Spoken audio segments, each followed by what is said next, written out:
ज्ञानाञ्जनशलाकया चक्षुरुन्मिलितं येन तस्मै श्रीगुरुवे नमः। श्रीचैतन्यमनोभीष्टं स्थापितं येन भूतले स्वयं रूप कदा मह्यं ददाति स्वपदान्तिकं। नमो विष्णुपादाय कृष्णप्रस्थाय भूतले श्रीमते भक्तिवेदान्त स्वामिनिति नामिने। नमस्ते सरस्वती देवे गौरवाणी प्रचारिणे निर्विशेष शून्यवादी पाश्चात्य देशतारिणे।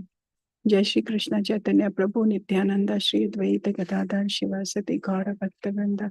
Hare Krishna, Krishna Krishna, Hare Hare, Hare Ram, Ram Ram, Hare Hare.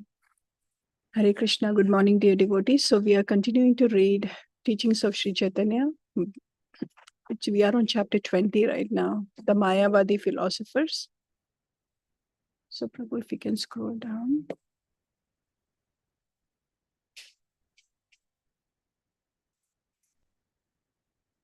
The Mayavadi philosophers are converted. It is concluded that Lord Krishna or Vishnu is not of this material world, but that he belongs to the spiritual world. Anyone considering him as one of the demigods of the material world is a great offender. This is called blasphemy of Lord Vishnu. This is called blasphemy. Lord Vishnu is therefore not subject to perception by the material senses, and neither can he be realized by mental speculation. There is no difference between the body and the soul of the Supreme Lord Vishnu. In the material world, there is always the difference between the body and the soul. Anything material is enjoyed by the living entities because the living entities are superior in nature, whereas the material nature is of inferior quality. Therefore, the superior quality of nature, the living entities can enjoy the inferior quality of nature, matter. Because matter in no way touches Lord Vishnu, he is not subject to the enjoyment of the living entities. The living entities cannot gain knowledge of Vishnu by enjoying their mental speculative habits. The infinitesimal living entities are not therefore the enjoyers of Vishnu, but they are enjoyed by Lord Vishnu. If somebody thinks that Vishnu is enjoyable, then he is the greatest offender. The greatest act of blasphemy is to consider Vishnu and the living entity on the same level. The supreme law, absolute truth, the personality of Godhead is compared with the blazing fire, whereas the innumerable living entities are compared with the sparks emanating from the blazing fire. So although both of them are fire in quality, yet there is the distinction that Vishnu, the Supreme, is infinite, whereas the living entities, which are sparks, are infinitesimal. The infinitesimal living entities are emanations from the original infinite spirit. In other words, in their constitutional position as infinitesimal spirits, there is no trace of matter. The living entities are not as great as Narayana, Vishnu, who is beyond the creation of this material world.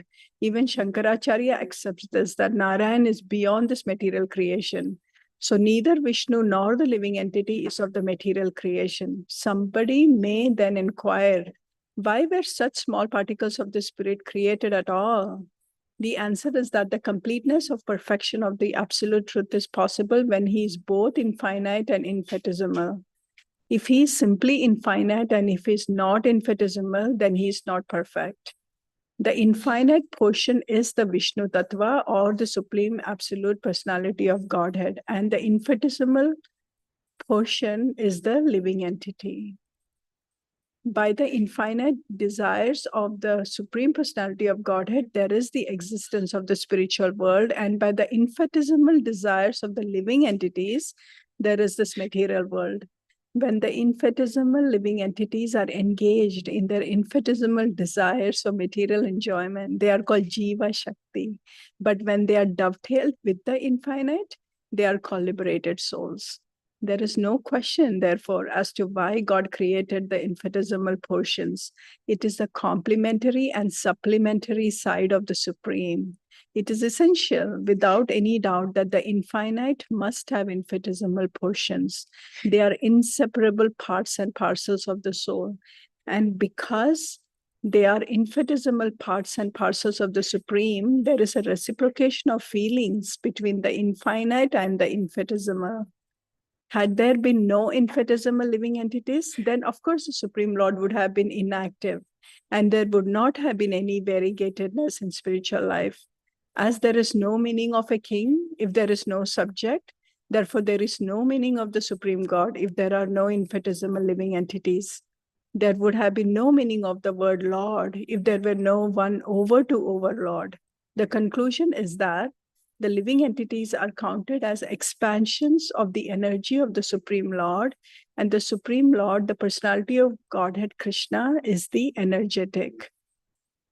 In the Vedic literature, such as Bhagavad Gita and Vishnu Purana, there is innumerable evidence for this distinction between the energy and the energetic. In Bhagavad Gita, 7th chapter, 5th verse, it is clearly stated that earth, water, fire, air, and sky are 5 principal gross elements of the material world. Mind, intelligence, and false ego are elements of the subtle matter. The whole material nature is considered to be divided into these 8 elements, which are the inferior quality of nature. Another name for this inferior quality of nature is Maya or illusion. Beyond these 8 kinds of inferior nature, there is another superior quality of nature, which is called Paraprakriti. That Paraprakriti is the living entity, and the entities are found all over this material world. The purport is that Supreme Lord is the absolute truth, the energetic, and that he has energy also. That energy, when not properly manifested or when covered by some shadow, is called Maya Shakti. The cosmic manifestation is a product of that covered Maya Shakti. So we'll conclude here. I think really the core point what Srila Prabhupada is explaining here from this teaching of Lord Chaitanya is really the difference between Lord Krishna's position and the living entity, Jiva. As we saw, right, it has been explained that Krishna is the supreme absolute truth. He has the infinite energy, which is the Vishnu Tattva, and then we have the infinitesimal, which is the Jiva Tattva, Jivas. But that's what is being explained, that in order for the Lord to be complete, there has to be the infinite and the infinitesimal. When they all are combined together, that's when the Supreme Lord is. And then the reason is then why, right? Why do we even have that? So that's what has been explained, that when the Lord is wanting to enjoy, right, the spiritual world is created. And when the infinitesimal, the jivas, want to enjoy separately from Krishna, Krishna created this whole entire material world for us to enjoy. However, it is also important that the infinitesimals are also there, because like the explanation is given that a king can be a king when there are subjects that he can rule over. Similarly, the Lord reciprocates with his living entities, with all of his parts and parcel and all of that. So it is very important that the Lord cannot just exist in vacuum, right? So there is the Jiva Tattva and there is also the Vishnu Tattva. So with all of that combined relationship is how the Supreme Lord is there. So really, for us, really, we just have to understand this core fact that we can never be equal to the Lord, or we can never enjoy the Lord or any of it. Our position is really, we are part and parcel of the Lord, and we are really there to be enjoyed by the Lord, not the other way around. So as long as we have that fact very clear in our hearts, and that's where the Mayavadi philosophy comes in, right? Where we think that we can be merged into the Supreme Lord. So that just means that we are trying to enjoy by merging into the Supreme Lord. So that's where Prabhupada will completely chastise to not have that kind of thought process, but rather understand what's our position, what is the Supreme Lord's position, and our relationship with the Lord. So with that, we'll like to end, and then I can go ahead and continue with chanting now. Thank you. Hare Krishna.